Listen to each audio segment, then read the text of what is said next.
Tim, how are we doing this morning? Hey, how we doing, guys? We're pretty good, TV. Pretty good.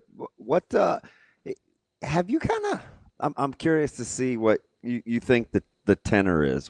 I was talking about narratives yesterday, but before I speculate too much, what is your pulse or what vibe are you getting coming out of Nebraska for this week? Like if you were going to kind of lump it up.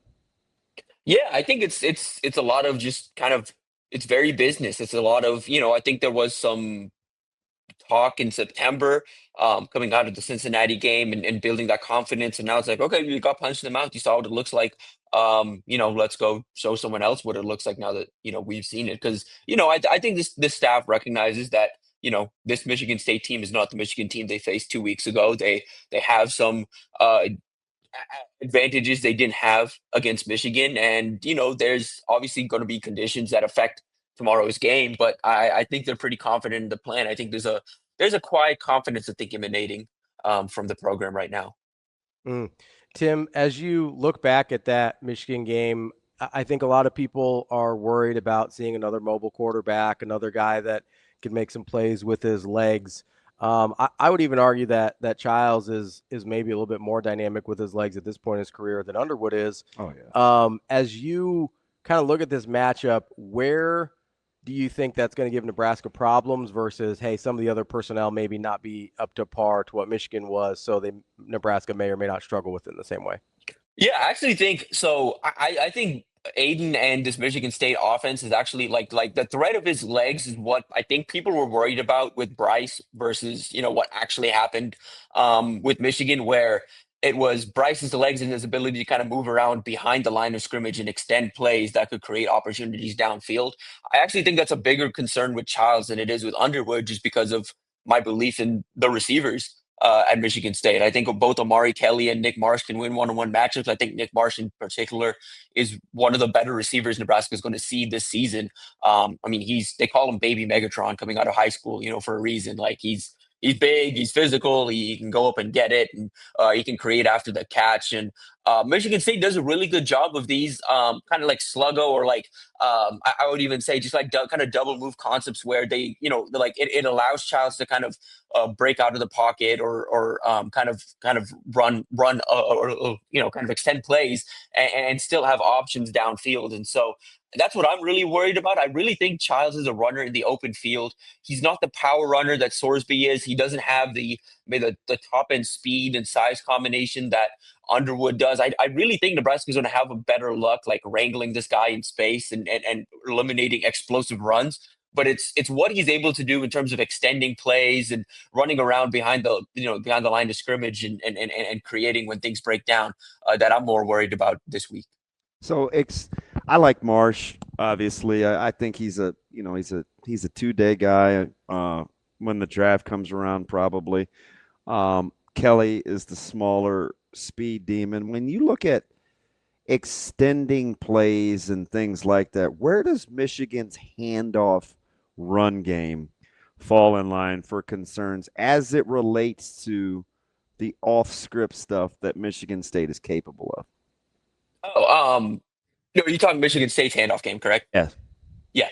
Yeah. I mean, I think their backs are big and physical. I'm not necessarily like I think they're Big Ten backs that are capable. I don't think either of those guys are like breaking, like 20, 25 yard type runs. I mean, it'd have to be like a really open gap and a hell of a runway and no one in the gap. But I'm expecting improvement from the secondary in terms of run fits, and I'm expecting a little more active linebacker play. And it again, just in general, it kind of feels like we're not going to get as much stunting. Guys are just going to play their gap and own that gap. And so I feel better about Nebraska's ability to stop the run. I don't think stopping the run against Michigan State tomorrow, like limiting them to under 100 rushing yards, is something that you can now pat yourself in the back and say, all right, well, we fixed the run defense. I mean, I don't think that's the case. That's just kind of where I'm at with Michigan State's runners. Like I like both of those guys enough, but like I told someone this week, it's like I remember Mekhi Frazier coming out of high school. It was just like, hey, pretty solid player that can go play somewhere and be, but like there's a limited ceiling on what that guy is long term. He kind of is just already. He is what he is. And I think that's just kind of the case with both those backs right now, where it's like they aren't. at least to me, and again, I'm not the running back expert by any means, but at least to me, they don't threaten me the way like other backs on Nebraska's schedule do. Tim, as you kind of flip over to the other side, a lot of the conversation this past week has been about some of the lapses on Michigan State's pass defense, especially.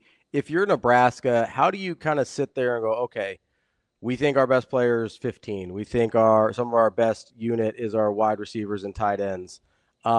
We think that's attacking a weakness of Michigan State, but we still want to have some semblance of running the football. Like, how do you not fall into the trap? It's like, yeah, I mean, you could probably just win this game and throw it 50 times and be fine, but is that who you want to be long term? I don't think it like I think tomorrow. I mean, Dana said it. I think he's hinting at it. Just with the conditions and everything, you just win the game. Like I don't think there's a thing in there of they need to run the ball this many times. Like I think tomorrow specifically with the weather conditions, with the opponent coming out of the bye, like it is just win the game. I'm expecting, and I kind of put it in my like three players I want to see more from. I have Emmett in there just because I'm like, hey, I want a bounce back day from Emmett. I think like Nebraska wants depth to be established behind Emmett, and they'd like to see an RB2 emerge or find something in the run game. I think if Emmett has a solid day tomorrow, just as a runner and kind of as an extension of the pass game as well, if he's able to do like just have some success, I think that gives Holgerson and the offense some confidence that hey, we can still rely on this guy to carry it 15 to 20 times if we need to and gain positive yards. Like the one thing I think Dana doesn't want and this offense doesn't want is you waste a play where it's just like, oh, we handed it off and it went nowhere. We just wasted a play. Like they don't want like if Emmett can show tomorrow he's gaining positive yards, there is like, hey, okay, it may not happen against the Penn States and the Michigans of the world, but if they can create, kind of chunk plays and consistently move the ball against the Michigan States and the Marylands and the Minnesotas, you feel pretty good about your ability to kind of play balanced football through the remainder of the conference slate. Tim, how careful? Well, and maybe it's a media fan thing. How careful do you think you have to be about? You always want to be cognizant of what the rest of the conference is and kind of what they're doing. You still have to have it be about you. Has it changed what you think Nebraska needs to be based on what you've seen from the conference so far? Ooh. I honestly think like to win, like specifically, I like coming into the year, I thought Nebraska was weirdly like Michigan was uniquely kind of positioned to take advantage of some of Nebraska's weaknesses. But when you look across the conference, Michigan is more of an not an exception, but they are more of an like exception to the rule, just in the sense that against everyone else, so yeah, you need to be able to hold up in the trenches. I mean, Penn State showed that, Oregon showed that. Like to compete at the very top of this conference, you still need to be able to do all of that. But you also need to be able to put up points. Like against USC, like USC's, we all know, like that's going to be a big opportunity for Nebraska. November 1st, it's hard not to kind of, I mean, obviously as the team there, they shouldn't be looking ahead, but as media and everyone around here, it is a little easy to look ahead to that. But that USC, you're going to have to put up points to beat USC.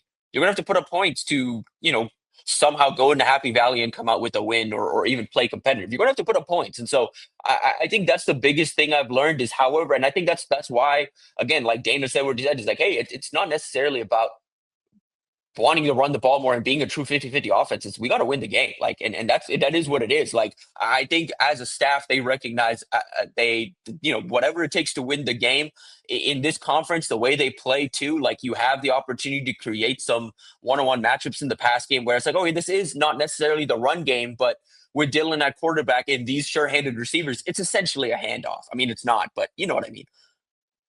So, Tim, you kind of touch on something interesting there with DB's question, because I remember a lot through the offseason as we're kind of talking about schedules and where we think Nebraska might be strong versus where they might need some development. And, obviously defensive line keeps coming up, and people would say, I'm afraid people are going to run it down Nebraska's throat. And I always would ask the question, well, who on their schedule actually even wants to do that? Right. And the answer is basically Michigan, Iowa, and Minnesota, but in a little bit different way. They're not quite as physical as those two teams are in terms of how they try and run the ball. Do you think I keep hearing like, oh, you can't win in the Big Ten if you're leading the if you're leading the conference in passing and you're throwing 40 times a game or whatever. Like, has the conference changed a lot more than we give it credit for than like maybe we realize right under our noses? I still think you need to be physical. You need to have an element of the run game. Like, I mean, part of Nebraska's issue this year and why they probably won't be able to, again, just say like they're not going to be able to like again make the college football playoff or win a college football playoff game or whatever like this year is because they don't have like the running back. Because you still do at the very top of this conference. You look at who everyone has, like everyone but Ohio State, and I ultimately think it's what's going to limit Ohio State potentially this year. Has a run game, has a reliable, like a strong run game. You still need to be able to run. I don't think it's that necessarily, but I do think I just noticed it this week where like or this early this season where we gave all of this credit to um the Big Ten for playing physical football, and they still do. But like, the conversation used to be that hey, the Big 12 they don't play any defense over there. They really light it up. In the SEC, they play physical defense. It's like they're really lighting it up there in the SEC right now. Like like they really are. And I think it's the same thing in the Big Ten. I think it's not necessarily a Big Ten thing. I think it's the schools at the very top of the SEC and the Big Ten and even the Big 12. I'd say all recognize that to win at the highest level, you have to be able to throw the football, create with the football, win one-on-one matchups downfield, and you have to just be able to move the football consistently. I think it's less of run pass, the splits of run to pass, and it's more of what Dana talks about with you need to have a drive finishing rate of 75% or above. Like you need to finish drives. That's the key. Yeah.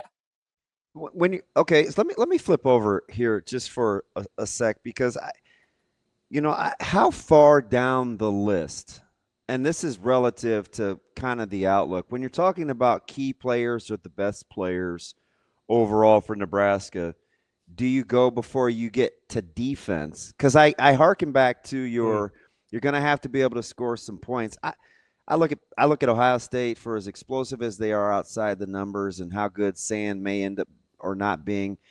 That defense is outstanding. When I look at Penn State, that defense kept them in it against Oregon. The one thing I would question about Oregon is I don't know how good they are, if they are good enough defensively. I look at Alabama and I think, man, they can throw the ball around the yard, and boy, would they give Oregon problems out in space. So at the end of the day, I can't help but to go back to, can you get stops?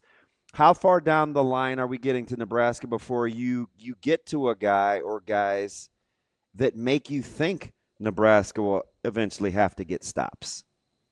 Yeah, like I mean, I think like in terms of just the schedule, like I think like later this like to next week, like they're like I think the Maryland's uniquely like has some will present some challenges. You're talking personnel, or you're talking like just as a like but personnel kind of specific to get your mind going to the general. Yeah, like So it's after 2, it's after 15, is it after 21, is it after 6, is it after 13, is it after 44? You know what I mean? Yeah. Ooh, that's good. Yeah. I mean, like really specifically talking BBs, like I am really curious to see how Nebraska, like specifically Andrew Marshall, holds up this week because I thought last 2 weeks ago against Michigan, I thought there were some instances where I was like, oh, Donovan McCulley got the best of him, Bryce Underwood just to get there, or the pass was off, or whatever it was. But it was like, oh, Marshall got picked on a little bit. So I'm curious to see how he bounces back because I think that's something where if you're a team and you're watching Nebraska, like if you're Maryland right now and you're watching what Nebraska's done this year, I think if I'm Mike Locksley, I'd have like 10 just like in pencil, just lightly circled and saying, okay, is that a matchup we can potentially exploit when we leave Washington? They don't run the ball anyway so far. Right. But it is more. They're fascinating tomorrow against Washington because they just have decided they're just not going to run the ball. Not interested. That game really interests me just because like I think Washington is still like one of the better teams at the top of this conference, but Maryland's been such a fun story. I think it's a good test to see where Malik is. I really think that Maryland game is going to be a good barometer for how Nebraska is going to be able to hold up the rest of the way because while they should be able to win that game, even though it's on the road and they are like dynamic, like Michigan Maryland has 2 young freshman edge rushers that are talented that will challenge Nebraska. Not the way that Michigan did, but okay. will this will this new offensive line, this new look offensive line, will they hold up against kind of talented, quick edge rushers? And then Maryland, same thing. It's just those receivers, just like Michigan State, they're going to challenge these DBs. Where like, okay, if Nebraska answers the test these next 2 weeks against Michigan State and Maryland, I feel better about the secondary's ability to hold up November 1st come USC, but I have to see it these next 2 weeks. Tim, I do want to hold your feet to the fire here a little bit. How far down the list do you get before you get to a defensive player if you're doing the exercise? Oh yeah. I mean, with the secondary, it's not. Well, I'm probably 7 deep. Like, I mean, I'm pretty good with the starting group, the guys they bring off the bench as well, Jameer Khan and those guys. I think linebackers and up front is where like we can't get too far into the bench before I start to get a little worried. Like, again, I'll say this: I think linebacker room specifically, I think we're going to see more Dawson Merritt by the end of the year. I think he's just a guy that's going to play himself onto the field. Defensive line, like again, I think they really need. And it's just a personal thing too. I think they really need Williams to continue developing, really need Deshaun to continue settling in, because I don't know behind those guys, and like Cade and Elijah's had, some nice flashes at the end. How many guys can be disruptive and wreak havoc? I'm surprised. I thought for sure you'd say McCullough. Oh, he said design. No, I'm talking about after. Oh, after the offensive. After the offensive guys. I think you say McCullough first. Or you say Sierra first. Like, who do you get to first? I think Sierra's the best player on the defense right now. I mean, it's hard to tell because nobody wants to throw the ball at him, so I just assume he's good. But yeah, So I think one thing we're going to find out tomorrow is what's the correlation between pass rush and hurries versus secondary coverage, because usually those two things go hand in hand. But Nebraska hasn't gotten quarterbacks to the ground, but they do seem to be uncomfortable back there. Yeah. So does that help? Like, but at some point, you wonder if that's sustainable, right? Are you going to have to actually start getting pressures and sacks to help your coverage out, or are they going to be that good enough to continue as is? Yeah, no, I mean, I think tomorrow's the day where it's a fascinating, what the stats show versus the production of what's happening up front. Right. Because you could also, you could make the argument that, like, hey, if Nebraska's secondary is playing this well, it's like, oh, we just wait till the pass rush comes along. You could make that argument, but also, we know what's ahead. Like, Michigan State, like I said, can win one-on-one matchups. Maryland, they have receivers that can win one-on-one matchups. Like, it isn't always going to be. And again, in retrospect, it's like, hey, they did hold up well against Cincinnati, a receiver room that is looking better and better by the week. But yeah, I'm really curious how that, because I think tomorrow is one of those days where, it is a beat up O-line, and Deshaun, the light needs to keep progressing. Like, it isn't just, it can't be a thing of like, okay, he's arrived, he can't have that mentality, because for him, there's still money on the table. There's still draft, kind of stuff to be earned. And Nebraska really needs kind of him to be a reliable pass rusher tomorrow. Tim, it's kind of funny you brought up the receiver room for Cincinnati, because if you remember the week before that game, everybody we talked to from Cincinnati was very high on that receiver room. They were super excited about the transfers. They really thought they had a lot of talent. And then they played Nebraska, and we thought, oh, I guess the receivers aren't as good as everyone thought they were. And then the next 3 weeks happened, and we brought Sorsby up a lot because we're like, oh, Sorsby's really good. That was kind of a really impressive performance from Nebraska. What we haven't brought up is those receivers that were pretty hyped coming in are on the opposite end of that Sorsby being pretty good. Does that give you any sort of comfort in, or I guess some reassurance in going up against these next few groups with like Michigan State and Maryland? No, not really, just only because of what those guys, like what is ahead. Again, like Michigan State, USC, Maryland, like specifically the Caleb Webb at Maryland, Nick Marsh tomorrow or Saturday. They're going to have to get those guys to the ground. Jacoby Lane, like it's big bodies that can go outside of their frame and can catch against the sideline, and you have to be able to hold up and you have to play over the top of them. And you answer the test against Cincinnati, and I do think Cincinnati's receivers are talented, but Makai Lemon's better than all of those guys, like Like I think Omari Kelly is better than all of those guys. Like I just think they're more talented. It's a very deep room, and I thought Nebraska winning one-on-one matchups across the board was good for the depth of the secondary and learning about the depth of the secondary. But it's still going to come down to Andrew Marshall and Sierra Wright and their ability to hold up against the top two receivers they'll see these next few weeks. I'm just telling you guys, there's a difference between small and shifty and big, Yeah, big absolutely. and body. And I think these DBs match up better with big body than they do little shifty. So I think it's still about matchups because not all good receivers are created equally in terms of the challenges that they present. So you know what I mean? Better against like a Marsh than like a Lemon. Right. I mean, and Lemon's going to work out of the slot, so he gets a two-way go. Yeah. Right? I mean, it's different than boundary guys. Sure. And so, like, some of that stuff matters when we want to make, like, just general sweeping statements. You know what I mean? If that's right. TV. Yeah, absolutely. Like that's what I'm saying. Like it is just like it's different. So I just want to see it. I don't know necessarily. Like I want to see how they hold up against the challenge because I think these receivers are better than Cincinnati's. And like you said, they're going to challenge them in different ways. I also think, like, again, I don't want to look too far ahead for Michigan State because I do think that's a challenge in its own right. But like I do think Maryland's tight end Dorian Fleming's like a unique body that I think challenges Nebraska in a way that I'm very curious to see how they match it up. So this is beautiful too, because schematically, how Nebraska likes to play defense, I think it's going to be hard for tight ends to get off. I do, right? Like just the concepts, the intermediate passing game, the coverages they like to play.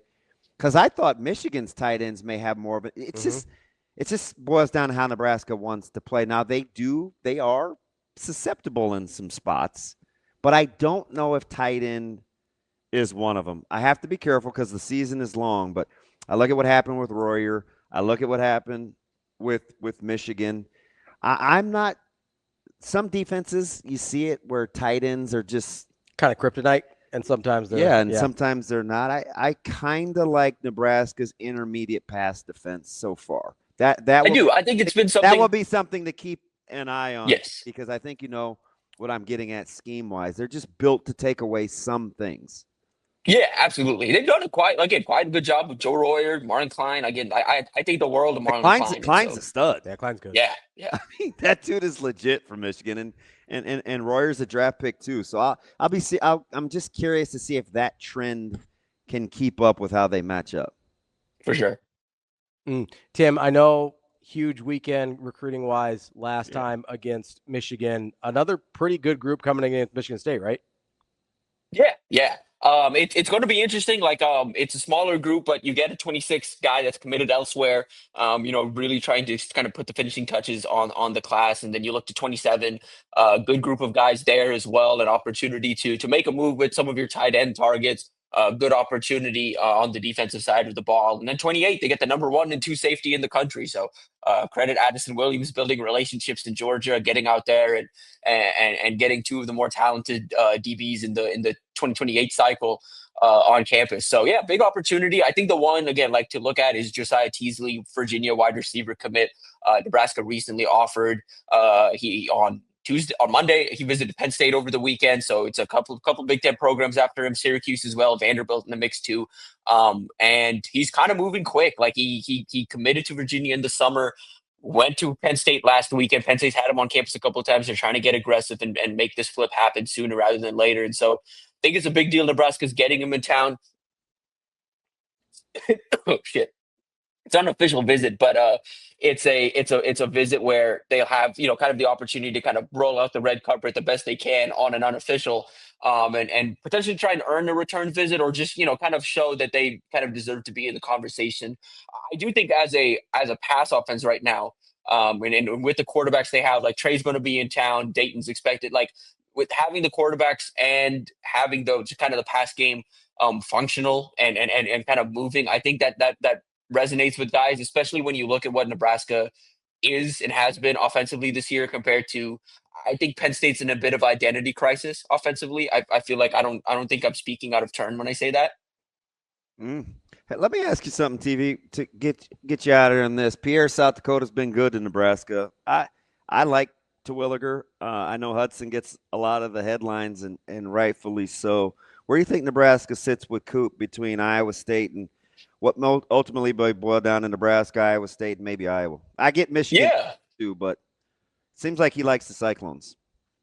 Really likes the Cyclones. I think they're like sneaky. I think they're the number like I think they're like the biggest threat to Nebraska here. And I know that may like surprise some people who like maybe a year or two ago it's like, oh, if it's a 14 battle for a It would Midwest be tight like end, figure Michigan and Iowa, but no, it's Iowa State and Nebraska at the top of this one. So I'm actually headed out to Sioux Falls later this afternoon to go see him because he's playing at O'Gorman this evening. So I'll be there to go see Cooper in action. I'm excited to see him.